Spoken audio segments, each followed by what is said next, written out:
baada ya kukimbia kutoka kwenye lile jumba la laana, miguu yangu haikuwa na mwelekeo. Nilijikuta niko katikati ya barabara kuu, giza nene likinizunguka, huku mvua ya ghafla ikianza kunyesha. Kila tone la mvua liliponigusa, nilihisi kama ni dhihaka kutoka kwa ulimwengu. Rachel, huna mtu. Sauti ndani yangu ilikuwa ikinitesa. Usiku wa majeraha, niliishia kulala kwenye kochi la rafiki yangu wa tangu utotoni.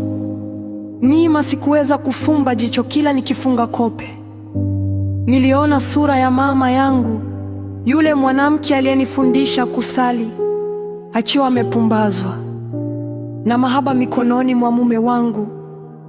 Mapigo ya moyo wangu yalienda kasi kiasi kwamba nilihisi kifua kinapasuka.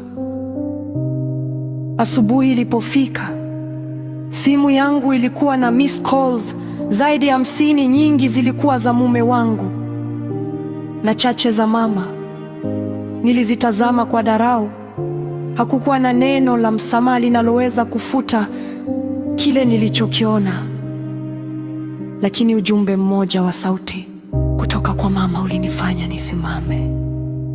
Rachel, usidhani wewe ni malaika. Kuna mengi huyajui kuhusu baba yako, na kwa nini huyu mwanaume ni wangu tangu mwanzo. Siri ya nyuma ya pazia. Udadisi uliochanganyika na hasira ulinirudisha nyumbani saa 4 asubuhi, nikiwa nimeambatana na Neema na askari wawili. Nilitaka kila kilicho changu, na nilitaka wao waondoke kwenye himaya yangu. Niliwakuta wamekaa sebuleni kama watu wanaosubiri hukumu ya kifo. Mume wangu, Pete, walijaribu kupiga magoti, lakini nikampuuza kama takataka.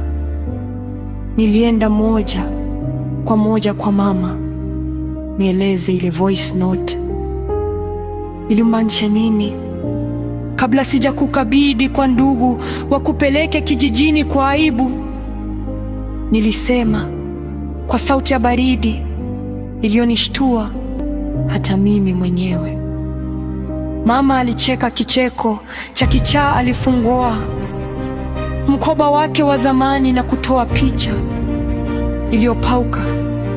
Ilikuwa picha ya Peter, mume wangu, akiwa kijana mdogo sana, akiwa amesimama na mama yangu uko kijijini miaka 15 iliyopita.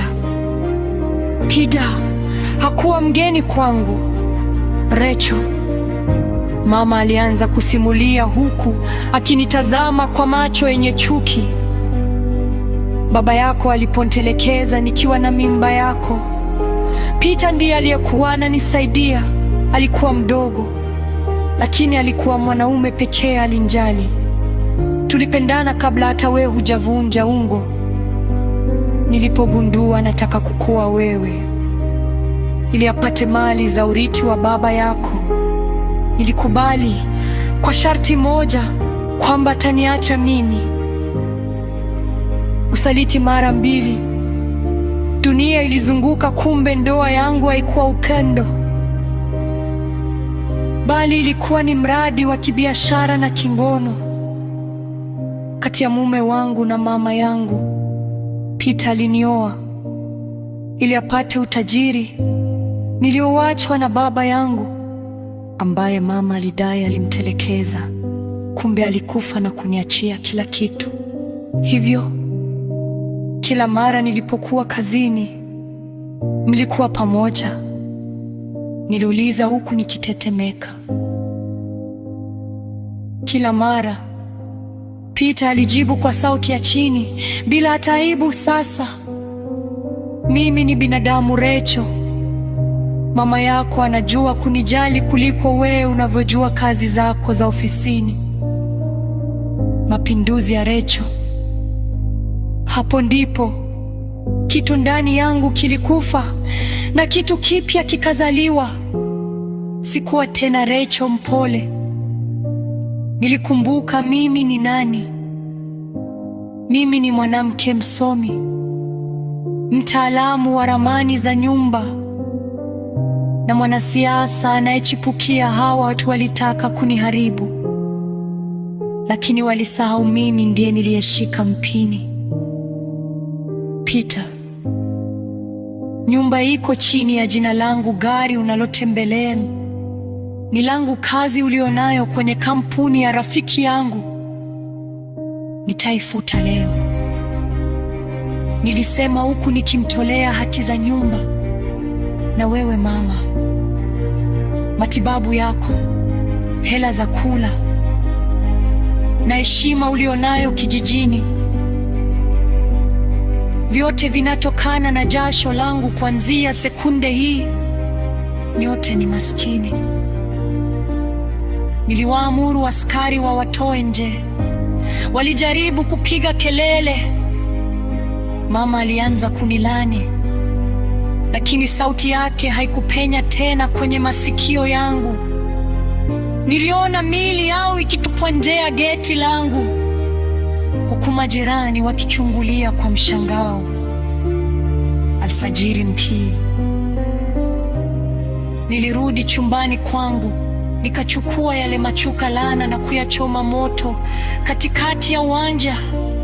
Moshi mweusi ulipokuwa ukipaa angani, nilihisi mzigo mkubwa ukitoka mabegani mwangu. Maisha yangu ya zamani yalikuwa yameungua. Sikuwa na mume, sikuwa na mama, lakini nilikuwa na mimi.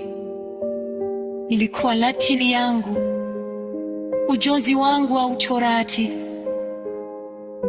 na ndoto zangu za kisiasa. Safari ya uponyaji ilikuwa imeanza, na safari hii itambika ramani ya maisha yangu kwa wino au shimbe, sio machozi.